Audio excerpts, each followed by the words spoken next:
After ng ilang months sa paghihintay at ilang postponement na naganap gawa ng sa iba't ibang rason, sa wakas, natuloy din ang set natin. First time natin may mga makakasamang iba pang mga vlogger at ang mga makakasama natin ay ang cute na si Jetro Gaisen at napakastig na si Boss Katoto. Follow nyo sila guys sa page Yeah, nila. what's up? Natuloy din yung ride sa amin, mga katoto. Natuwa ako sa unang pagsasama namin. Lahat sumunod sa usapang meeting place at walang date. So ano pang hinihintay natin mga karomer? Kaya let's G! Na tayo ng Marilaki. Mga ka-roamer, kapag dadaan kayo ng Batasan San Mateo Road, doble ingat kayo dito kasi taon-taon maraming na aksidente rito. Lalo-lalo na yung mga truck na dumadaan dito sa part na to. Kaya guys, doble ingat talaga pag dadaan kayo dito. Tamang chill ride lang, hindi kailangan magmadali. Ayun o.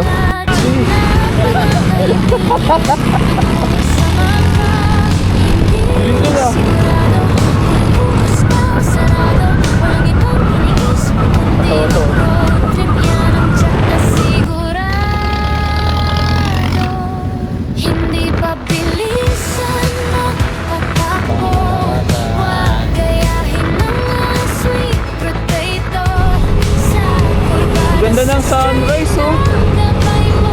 Solid oh. Sa trip mo may Bilog na bilog.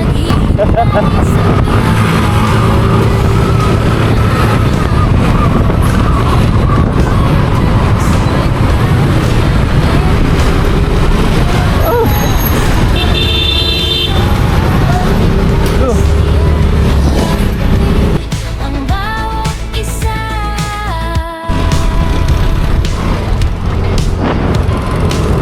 Maganda sa daan habang nagmamaneho. Malakas o mahina kahit sintonado. Ma-fail ang ganda habang nagmamaneho. Magaan sa pakiramdam, tara road trip tayo. Antukin man sa biyahe, idlip ng saglit, arangkada uli. Hindi pa bilisan magpatakbo. Huwag gayahin ng mga sweet potato.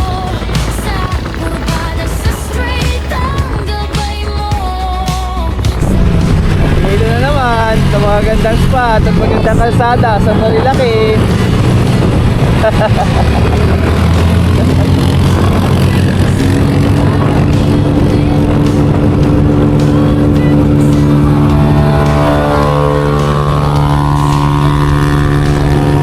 Gado ah. Gado yung motor ah. Luwag ng daan guys oh. Saan lamig, nakapaligiran. Ay, uy, uy. Begging yun. Tabi yun. Kasasabi ko lang na maluwag yung daan, tapos may nakasalubog tayong nagbe-banking. Tabingin yung ulo, labas yung tuhod. But, Maneo pa tayo papunta ng Anskin Panta. Para lang makahangap ng makakapihan. Ay, wala yung mga namimitik ah. Ayun, meron oh.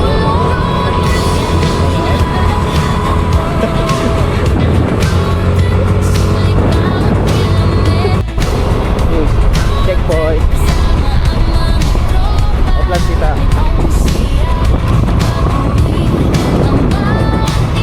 Banking. Buwan na dito sa Manukan ah. Tinrim yung tinrim yung mga puno. Oh. Uy! Nauna yung kasama natin. Sige, tama na natin. Sorry.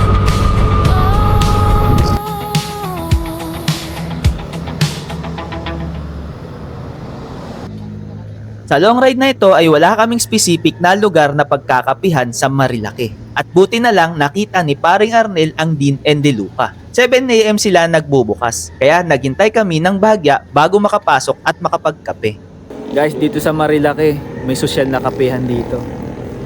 Yung kapehan nila dito may elevator. Ayun. Solid. Juanel. Ayan mo. Likod lang na. Kaso, goods lang yung elevator para sa mga PWD tayo. Mga senior, yan. Pero kung capable to walk naman, tulad ko na hindi PWD, saka hindi senior, maglakad na lang eh. Lakad na lang dyan, pababa.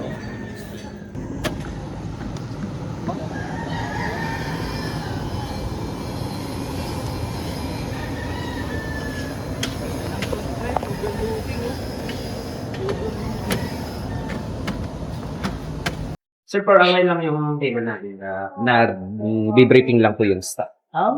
Bagong buwan ba to, sir? Last year, August 27, sir. Last year. Sige, sir. Ay, lalabas mo, Kape lang yan. Ito yung menu nila. Okay ba dito, sir? Goods dito, sir. Ganda. Sir, labas mo na yung likod mo, sir. Ang Dean and De Luca ay matatagpuan sa Barangay Cuyambay, Tanay Rizal, sa kahabaan ng Marilake. Usually, open sila ng 7 a.m. to 9 p.m. araw-araw. Kamusta naman ang experience namin sa Dean and De Luca? Napaka-elegant ng kapaligiran at napaka-professional ng mga staff. Makikita ang overlooking na kapaligiran, may elegant people din na makakasabay na mag-dine-in at may peaceful music na pinapatugtog sa Dean and De Luca, swak at nakaka-relax habang nagkakape. Habang nagkakape kami ng 7 a.m. ay tutok sa amin ng araw, bagay sa mga kutis naming sanay sa araw. Kaya kung ayaw nyo na masikatan ng araw habang nagkakape or kumakain ng masarap na pastries, I will highly suggest na pumunta ng hapon. At kung tatanungin ako kung babalik pa ako dito, ay ang maisasagot ko ay babalik pa. Basta sa hapon. Let's G. Tapos na tayo magkape. Guys na naman, pre. Malakas na yung sikat ng araw dito sa camera, pero ramdam namin pa rin hanggang ngayon yung lamig. Yung lamig na simoy ng hangin dito sa Marilake. Oy. May stoplight na pala dito. Next destination natin, guys, sa lihim na Lagusan. Tambay tayo doon kahit maasagitan lang. Uy, gandaan. Solo namin, walang ibang sasakyan. Oh, push. Sayo na yun. Dito baga tayo, blind spot. Ganda ng motor, no? Ganda ng likod, no? Ganda ng likod ng Sontis talaga. Para ako tignan pag nasa likod, eh.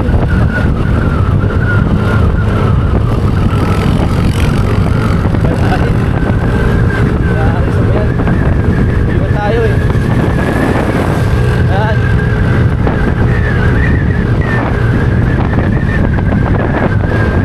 Ito yung long ride na chill ride lang.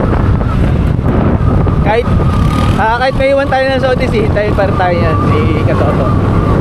Hintayin pa rin tayo yan kahit naon na sila. Kasi yan eh, yung piga yan eh 6 kilometers per hour. Tayo, yung piga ako 10 kilometers per hour. Nasaan ka ng trip?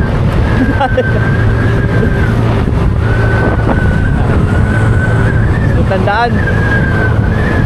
Eto, maghapong rides na to.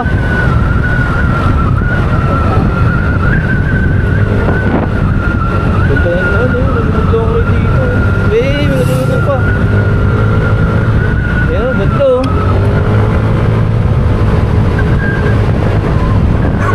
Ay, may aso.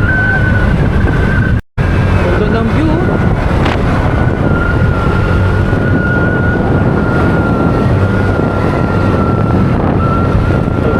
Tayo kasi kalabang ko talaga sa daan yung mga aso eh.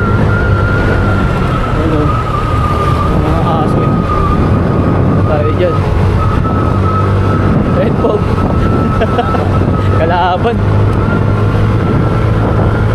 Malamig dito sa part na to. Ano oras na? Ano mo? Alas 9 na tapos Lamig! Lamig na sipit ng hangin. Uy, mga gumuguho pang mga bato rito galing sa bundok ah.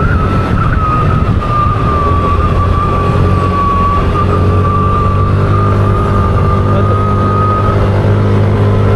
Ganda oh. Ganda ng reflection ng ano oh. Sinag ng araw oh. Okay oh. Parang nasa ano, Encantadia. Parang papasok sa ano, sa ibang dimensyon na yun oh. Oh, ito. Palipad tayo dito.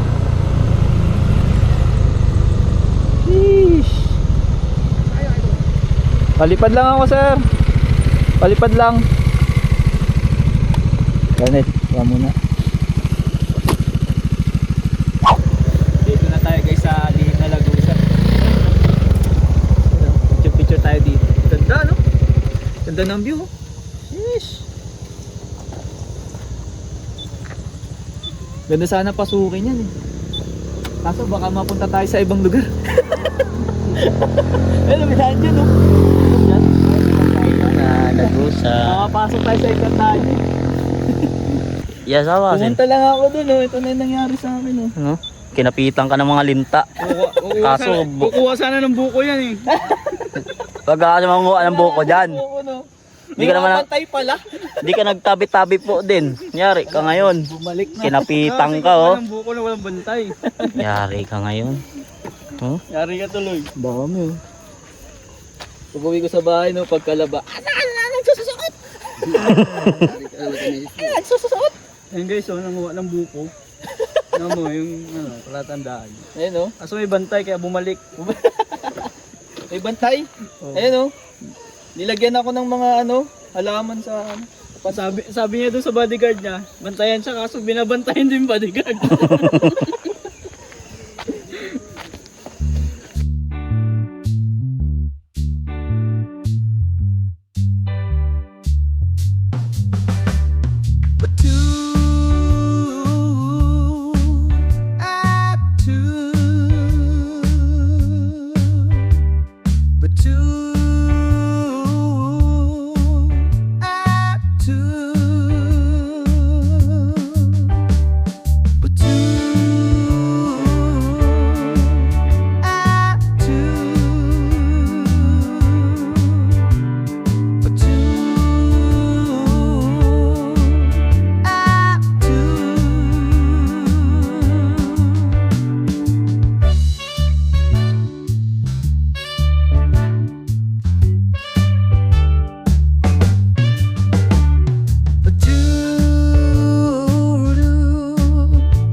Basta kami dito sa lihim na Lagusan guys. Yeesh! Ganda ng birito.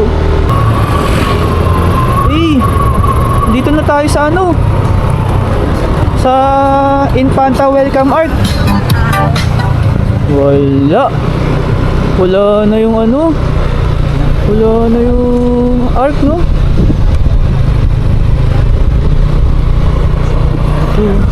Kat sana tayo dito sa may ano, taas niyan, kaso mainit eh. Baka mangitim ka pre.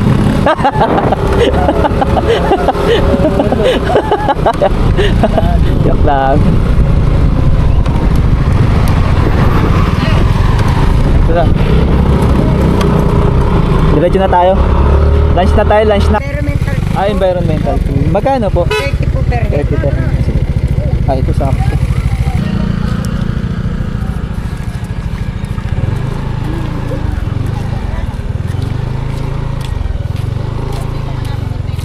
Ayun. May isasuggest po ba kayong masarap paliguan dito? Aliwa po. Doon po sa, pwede po sa Agus River, marami pong resort dyan. Ah. May Pindang Falls, Tindak. madami po. Sige po. Kakawayan po. Wala na yung ano namin. Agas River na. Thank you po. Thank you, madam. Pero ikot lang po kami. Thank you po. Kahit saan na po kayo makarating niya ng Infanta, buong Infanta, ikutin nyo na po. Basta maraming gas. Sige po. Sa ano lang to, sir, mga tourist. Ah, Mga tourist. pumapasok po talaga dito na nag-iikot-ikot yun po. Record talaga. Opo. Thank you po. Ingatan nyo na lang po, baka maharang pa kayo ng mga nagaganito. Ah. Ipakita lang. Thank you po. Bye-bye po. Ito yun, no? Ito yung environmental fee.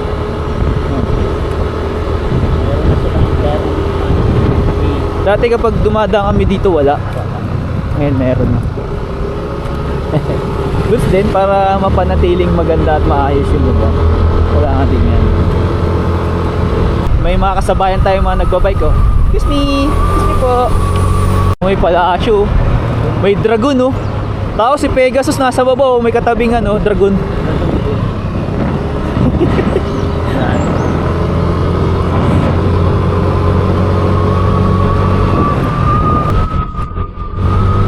Nagutom na sa kaka-rides ang bawat isa. Kaya napagpasyahan namin na maghanap ng makakainan na swak sa budget para sa tanghalian. Touchdown, guys!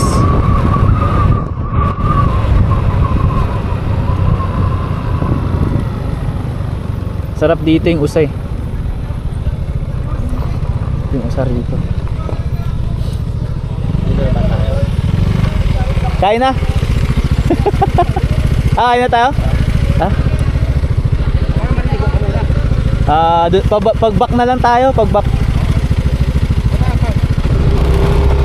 Natin.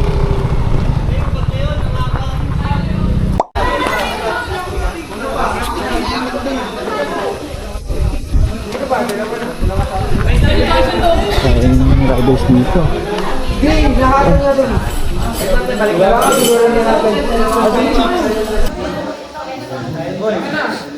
Sir, halimos po. Sir, Kumayan. halimos po. Hindi usa, gusto mo. Aso.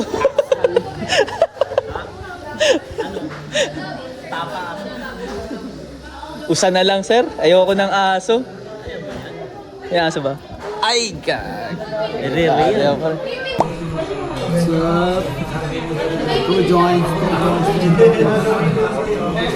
Naiya ako eh. Naiya ako. Naiya ako sa camera eh. Kamaya. Kamera mo yun eh. Naiya ako sa camera. Bisaya mo na. Oy, Bisaya mo na. Oy. Bisaya.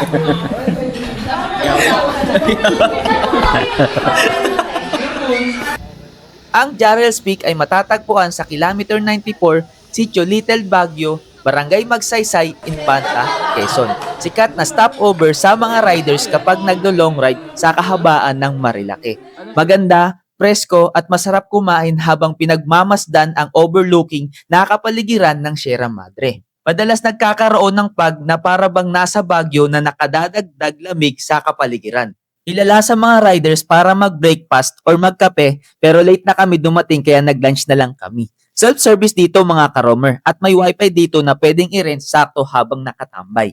Masarap kumain ng tapsilog, bulalo at iba pang mga exotic food katulad ng deer silog at rabbit silog. Ang madalas kong orderin dito mga karomer ay ang deer silog. Kamusta naman ang lasa ng deer silog? Ayun, para siyang pinusukan na karne ng baka ang lasa kaya the best talaga. Yung mga idol kong vlogger ay dito nag-i-stop over at nagpapahinga bago umarangkada ulit. Dinadagsa ng mga riders ang Jarrel's Peak tuwing weekends kaya kung nais nyo na magpunta ay we advise na magpunta tuwing weekdays. Papalitan kami ng sticker ni Boss Katoto. Ito yung sa akin. Siyempre, ito rin sa akin. Ayan, kaya Toto. Ayan. Yan. Palitan, no?